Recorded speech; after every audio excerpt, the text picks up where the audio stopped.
What is going on, boys and girls of YouTube? So today I'm bringing you a how to get out of whatever rank you're stuck in, your elo hell. It's not fucking real. I know you want it to be real. I promise you, elo hell is not a thing. Focus on yourself, focus on getting better. You will win a lot more games as you improve up to the point where you'll be able to hit masters, grandmasters.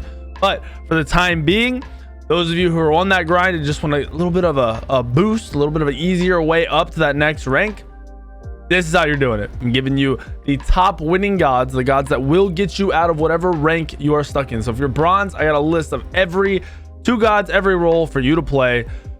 Please just do this. If you're really struggling that hard, if you really just can't figure it out, if you really think it's not because you're playing Fenrir every game, Fenrir sucks dick. If you didn't realize, don't fucking play Fenrir. This list will help you. This will tell you what gods are winning in each rank, what gods to play every time you queue ranked in any role, and give you the best possible chance at winning. Obviously, your skill in the gods will come into play, but these gods are at a higher win rate for a reason. They are better gods in this rank. They excel in these ranks. People don't know how to play against these gods in these ranks. And if you just kind of process that, let that settle for a second, and then you get your fucking head out of your own ass and you just go play some rank games and you play these gods and you work on your positioning, you work on your decision making, you'll win more games. Promise you, you will win a ton more games. Anyway, here we go. We're just going to talk about the gods and why they're really excelling where they are. So let's go ahead and do that. Right on into the smoke game. There will be gameplay overlaid on what I have for you guys as we talk about this stuff. But first up is going to be our mages, our mid laners, our top 2 mid laners. Baba Yaga, number 1, highest win rate in the game in bronze, I believe, almost 70% win rate, and Apwash, number 2. Now, the reason for this will be 2 things. On Baba Yaga, realistically, I personally would say you have a higher skill cap, higher skill ceiling, which is one surprise about this god being in bronze and being a top god of bronze. But that doesn't really matter when it comes down to it. You get free stacks, so you're getting power faster than the enemy mid laner. People aren't going to know how to process and play around that. She's a newer god that doesn't get played a whole lot in a lot of ranks, and you don't see it played at a high level all that often. So because of that, you don't have a lot of people with any experience against the god. They don't know what she does exactly. They don't know how much damage she can put out. They don't know how to play around her. They don't know how to kill her. And then the third reason is she is a super defensive god when you use your abilities on top of yourself.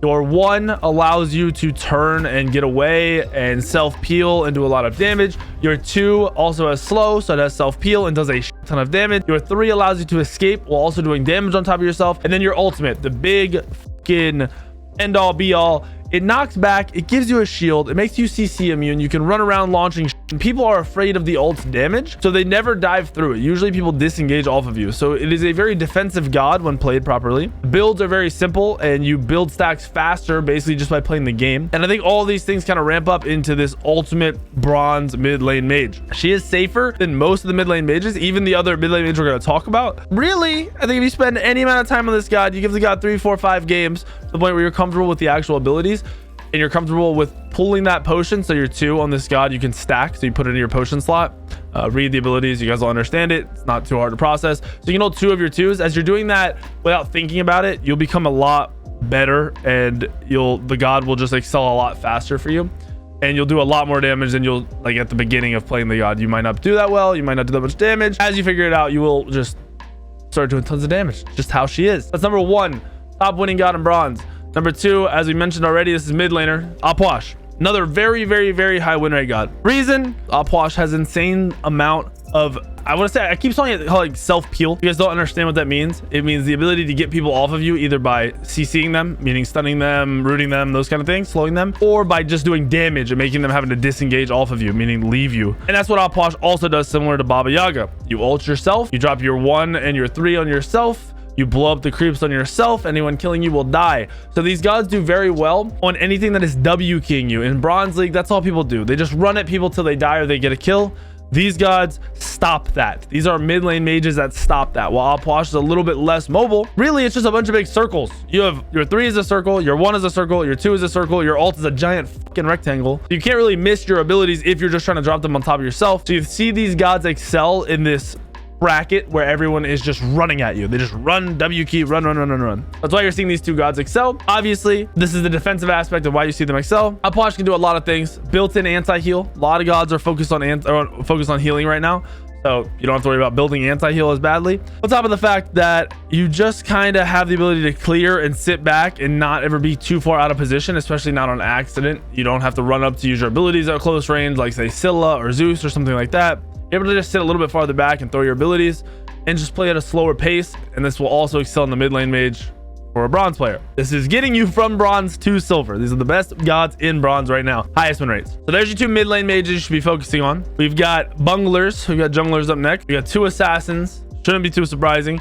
Arachne, still number one jungler in the game. It's the counterpart of what we just talked about. Junglers that can run at people while just holding left click win more games in lower end brackets. Arachne does not lose. You literally press your 3, you press 2, you press 1 while running at somebody, and then you auto attack them until they die. People don't know how to play against that. That's why gods like Baba Yaga and Upwash are a little bit better, because they give you an advantage, or they give you the ability to turn the fights in that situation, while other gods just stand there and die.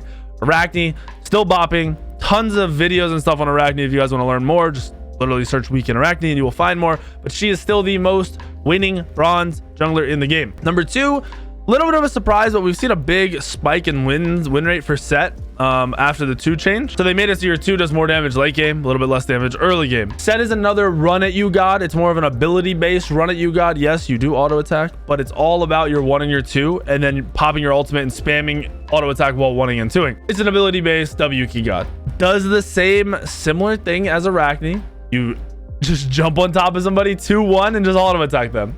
Arachne, you 3-2-1 and auto attack them. Similar shit, similar play style. These gods just dumpster kids because people don't know how to react under pressure. These gods put out an immense amount of pressure. They don't know what to do when there's tons of little creeps. What is the ability called? Your 2? Ton of spawn of set. It's so easy. Spawn of set sitting around. They don't know what to do when they're just sitting there. It freaks them out. The 3 starts going on set, and it's a lot of AoE and a lot of numbers popping up, and people freak out even more. Same with the ultimate. Makes more noise, adds more pressure to the team fight. People don't play well around these things. There's your junglers. Next up is gonna be solo laners. We got 0 warriors. Not really surprised. Warriors have a harder time in the lower brackets because people don't know their laning matchups, and they usually fall behind and don't have the lead they need to play warriors in the late game. On the flip side, you've got these 2 gods to play in the solo lane, which pretty much win the lane for you. Hades, number 1. You have built-in sustain.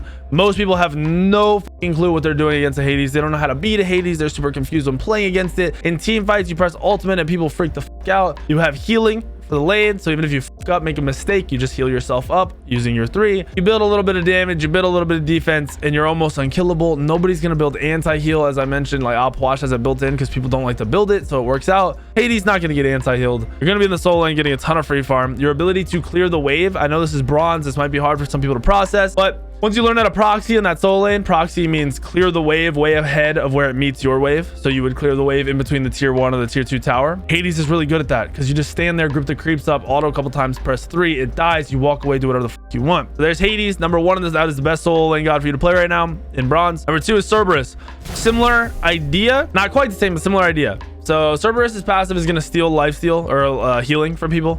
So automatically, if people are healing around you, you're just healing. So you don't have to think about it. Super easy. Your 2, you pretty much can't miss. It slows. It does a ton of damage. Your 3 gives you some mobility. Similar to Hades has that mobility. Another god with instant leaps and mobility is going to make it so you don't die as much or you get in the fights faster. Your ultimate is another ability that you really can't miss. Big circle AoE, damage, CC, everything your team would need. And it doesn't take a lot of skill to use. It doesn't take a lot of knowledge or thought process to use.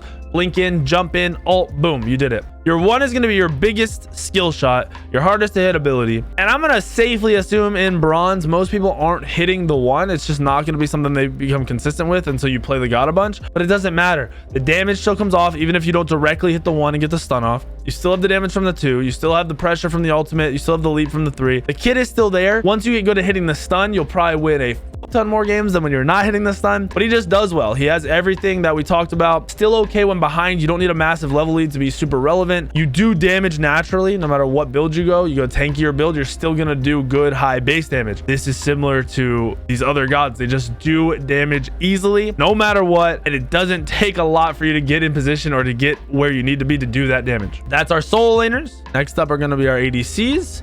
We have one hunter and one mage. First up is on her. Realistically, this one surprised me a little bit at first because it's not as simple as just auto attacking. This is one of the few hunters that really excels from being able to hit your abilities, but they did change the leap. Did the leap change go through? I don't know if the leap change went through yet. I thought it did, but it might not have. In this, he was ahead even before the leap change, but now he's a leap change, so his leap's a little bit faster. But I believe the biggest aspect of on her as a bronze player, you're using your 2 to clear, so it alleviates a lot of the pressure that the other enemy feels in the lane. And then your ability to just press your 1, slow them, and run at them and start autoing is similar to like Arachne, where you get the slow on them and you just start autoing. Except for you have ranged on her, and it's not hard to hit those autos when they're fucking slow. If they stand behind a pillar or you need to do some damage from range, you have your ultimate. Your ultimate has a ton of shots that come out of it, so even if you miss a few, you're still able to hit most of them. Even if you're not the best at skill shots, it is not a hard to hit ult. Plus it gives you the CC immunity for when you fuck up or you get CC'd. You don't have to always have your beads on proper cooldown, so you just have a lot of outs with this god. You have the mobility you need, still have the lane clear, and then have that aspect of just slowing and W king. And I believe that's why Honor is seeing a big excel in the dual lane. Also, the fact that you're seeing Cupid played a lot. Honor counters Cupid. You just ult whenever Cupid ults, and you can turn that fight really easily in the 1v1. So a lot of people that play Cupid just run at people all at 1, and they think they're gonna get a kill. Instantly Honor turns that around, and you win that matchup, and people aren't expecting it. So that's a big matchup that you counter. That is a popular matchup, and that's another reason you're seeing Honor do even better. Next up, you have Oleron. Basic idea, where's Oleron at? Is the same. You press ultimate, they're super slow and can't move. You run at them pressing auto attacks. You have a very long clear range out of the 1, so you don't ever have to be out of position just to hit your wave.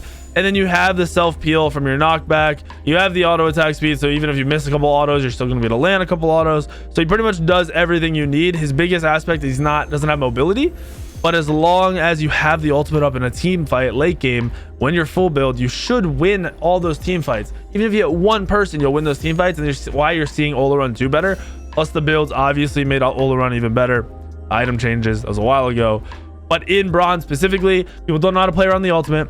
People play gods without CC immune ultimates, so if they get stuck in the ult and they don't have beads, they are dead, and this happens a lot. People also don't know how to build. Many people will not build beads. They'll go blink early and they'll get stuck in Oleron ults out of the jungle or something. They'll go Aegises, they'll go things that aren't beads, or they won't rely on their beads even though Oleron ult completely counters them. They don't have beads. There's your top 2 ADCs.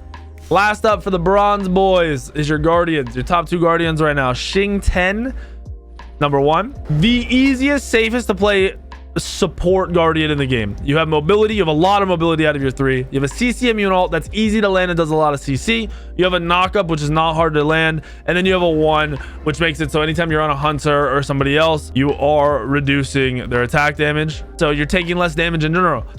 You have 1 skill shot, which is your 1, but it's not a hard to hit skill shot. Your 2 is very to hit, not a real skill shot. Your 3 is mainly used for mobility, so you're never going to get caught out of position. And then your ultimate, like I said, CC immunity, huge on a guardian. Anytime you're out of position, just pop that shit, throw somebody away, and leap away.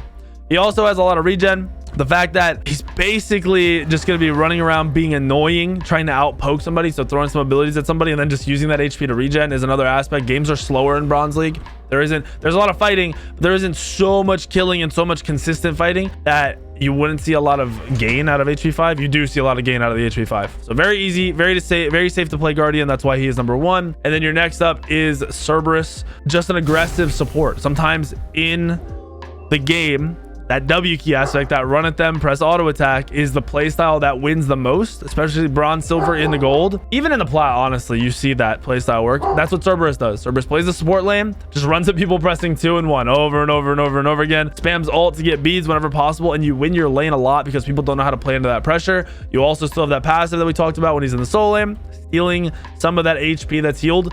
Massive for that lane. Absolutely insane for that lane. There it is, boys. I think I gave you 2 gods in every role, bronze, how to get out of it, why these gods are excelling. Kind of, if you process what I said about why they're excelling, it'll kind of teach you how to play those gods.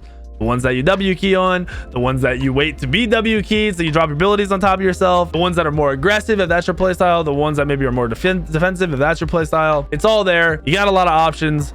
Now, if you're stuck in a role you aren't really sure about playing, these are the gods you know what to play, so you can win and not lose those games just because you don't know the role. So hopefully this helps you guys. If you guys want me to do the other divisions, I guess, because if you get out of bronze, you're gonna want to know to play in silver, I will do that. If you guys don't like these videos or don't want this specifically done, I won't do the rest. But I do have all the information. I do have all the statistics written out and ready to go to do all the other videos. Just let me know in the comments. Leave a like if you want more of this. Thank you guys for watching. Make sure you're subscribed, and I'll see you on the video later today or tomorrow.